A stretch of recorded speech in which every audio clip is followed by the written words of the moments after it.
बिस्मिल्लाहिर्रहमानिर्रहीम। मियाँ बीवी में मोहब्बत पैदा करने का ताकतवर अमल। मियाँ बीवी की मोहब्बत घर को जन्नत और उनकी नफ़रत घर को जहन्नम बना देती है। अगर आप घर के झगड़ों से आजिज़ आ गए हैं तो ये ताकतवर अमल एक बार ज़रूर करके देखिए। या सुब्बूहु, या कुद्दूसु, या गफूरू, या वदूदु, इन अस्माए मुक़द्दसा को 1100 मरतबा मिलाकर रोज़ाना इशा की नमाज के बाद या फिर कोई भी वक्त मुकर्रर करके पढ़ें। अव्वल व आखिर 7 मरतबा दुरूद शरीफ और 41 दिन तक जारी रखना है। इंशाअल्लाह मियाँ बीवी में मोहब्बत पैदा हो जाएगी।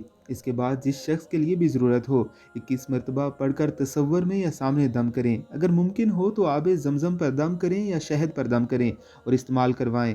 इंशाअल्लाहुल लज़ीज़ मोहब्बत पैदा हो जाएगी। ऐसी ही मज़ीद अच्छी वीडियोज़ के लिए आपने हमारे चैनल को ज़रूर सब्सक्राइब करना है।